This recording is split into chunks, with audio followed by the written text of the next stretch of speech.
स्वागत है आप सभी का। प्यारे बच्चों, हम अनुवाद कर रहे हैं त्रिवर्ण ध्वज, जो 7वीं कक्षा का 8वां पाठ है। इस पाठ के हम 3 भाग कर चुके। 3 भागों में पहले हम इसका हिंदी अनुवाद कर चुके। अब ये 4th और इसका अंतिम भाग है, जिसका हम आज हिंदी अनुवाद करेंगे।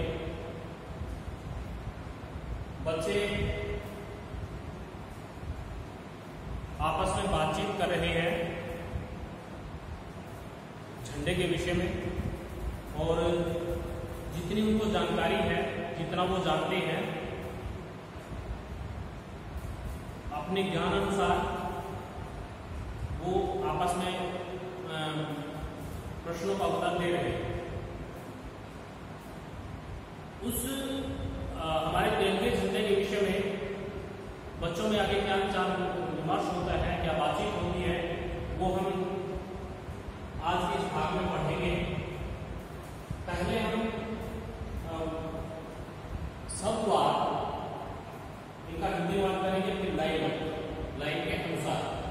तो आप दोनों ही प्रकार से इसको अच्छी प्रकार से समझने की कोशिश करें, कंसंट्रेट करें, अपना ध्यान केंद्रित वीडियो में करें, ताकि आपको जो विषय यहाँ पर दिया गया है, जो पंक्तियां यहाँ पर दी गई हैं, इन पंक्तियों का हिंदी अनुवाद आपको अच्छी प्रकार से समझ आए। तो आइए शुरुआत करते हैं। प्रणव कहता है अस्मिन् चक्रे चतुर्विंशतिः अरः सन्ति। अस्मिन् इस चक्र में, कौन से चक्र में? पिछले वीडियो में हमने पढ़ा था कि हमारे तिरंगे के झंडे के बीच में एक नीले रंग का चक्र है। ये बात तेजेंद्र कहता है, और इस बात का उत्तर दिया था सूची ने। वो सूची ने कहा था कि हाँ, इसको अशोक चक्र कहते हैं, और सारनाथ में अशोक स्तंभ है, वहां से इस चक्र को लिया गया है। ये उनकी बात हुई थी। आगे प्रणव कहता है अस्मिन् चक्रे, इस चक्र में चतुर्विंशतिः अरः सन्ति। चतुर्विंशतिः 24, चतुर्विंशतिः 24, अरः तीलियां जिसकी चक्र है। तो इस प्रकार बीच में जो ये तीलियां हैं, इनको कहेंगे अरः। तो इसके बीच में जो ये बीच वाला कौन सा रंग है? सफेद रंग के बीच में ये नीले रंग का चक्र है, उसमें 24 तीलियां हैं। प्रणव कहता है इस चक्र में चतुर्विंशति अर्थात 24 तीलियां हैं। इस चक्र में 24 तीलियां हैं। मैंने लिखी है भारतस्य संविधान सभायां 22 जुलाई 1947 तमे वर्षे समग्रतया अस्य ध्वजस्य स्वीकरणं जातम्। भारतस्य षष्ठी विभक्ति एकवचन। भारतस्य, भारत की, संविधान सभा में सप्तमी विभक्ति 22 जुलाई 1947 को वर्ष में या इस तारीख को समग्रतया का अर्थ है संपूर्ण रूप से या पूर्ण रूप से, अस्य इस ध्वजस्य झंडे का स्वीकार करना जाता हो गया। अर्थात 22 जुलाई भारत की संविधान सभा में 22 जुलाई 1947 ईस्वी में इस झंडे को पूर्ण रूप से अंगीकार कर लिया गया, पूर्ण रूप से स्वीकार कर लिया गया। तेजेंद्र क्या कहता है? अस्माकं त्रिवर्ण ध्वज स्वाधीनतायाः राष्ट्रगौरवस्य प्रतीकः। अस्माकं, हमारा, त्रिवर्ण ध्वज तिरंगा झंडा, स्वाधीनताया, स्वतंत्रता का, राष्ट्र गौरव से, और राष्ट्र के गौरव का प्रतीक है या सूचक। हमारा तिरंगा झंडा स्वाधीनता का अर्थात स्वतंत्रता का और राष्ट्र गौरव का प्रतीक है।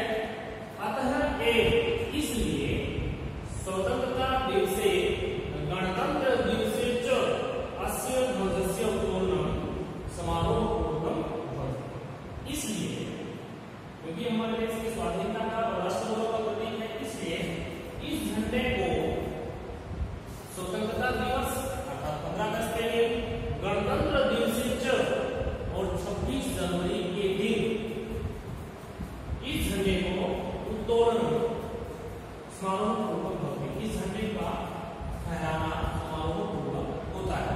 दूसरे शब्दों में हम कह सकते हैं कि 15 अगस्त और 26 जनवरी के दिन भारत का यह तिरंगा झंडा समारोहपूर्वक फहराया जाता है। जयतु त्रिवर्ण ध्वज, तिरंगे झंडे की जय हो।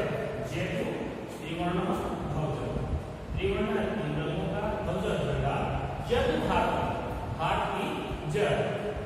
एक बार फिर शुरू करते हैं, सिर्फ हिंदी में हम इसका करेंगे। पाणव इस चक्र में 24 पीढ़ियां हैं।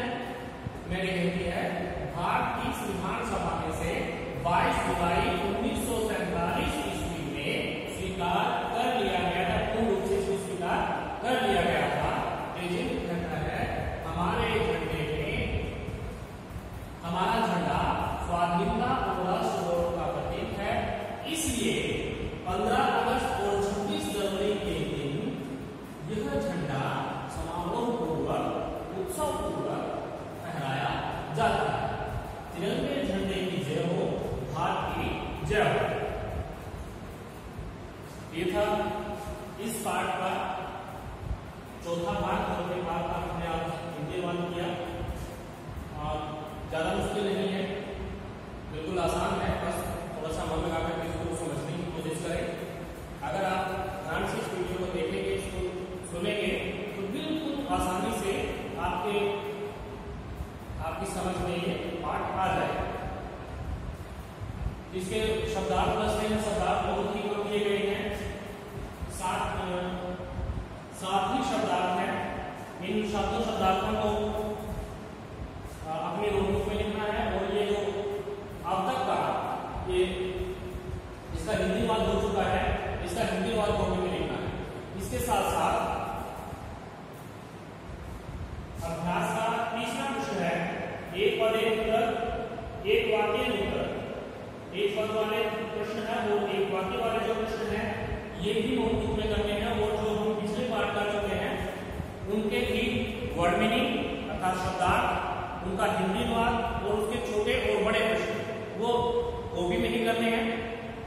और जो अन्य अभ्यास बचता है उस अभ्यास की जो आपके पास जो आपका संस्कृत का दिन है, जैसे फ्राइडे और सैटरडे है, शुक्रवार और शनिवार, शनिवार और रविवार, जो भी 2 दिन निश्चित किए गए हैं, उस दिन पीडीएफ डाली जाती है चैप्टर की। उस पीडीएफ में जितना भी अभ्यास दिया गया है पुस्तक में, पूरा अभ्यास हल है, उसको हल किया गया है। तो वहां से उसको देख करके, उस पीडीएफ में देख करके अपनी बुक में ही उसको भर देना है अच्छी प्रकार से, अच्छी राइटिंग। और वो कार्य करते समय पेंसिल के साथ हो सके तो उस कार्य को करें, क्योंकि पेंसिल के साथ अगर हम करते हैं तो कोई भी इसमें त्रुटि हो जाती है तो उसको हम साफ कर सकते हैं। पेंसिल के साथ उसको करें और त्रुटियों पर विशेष तौर पर ध्यान रखें। इसी के साथ ये वीडियो लेक्चर यहीं पर संपन्न होता है, पूर्ण होता है। आप सभी बच्चों का बहुत बहुत धन्यवाद।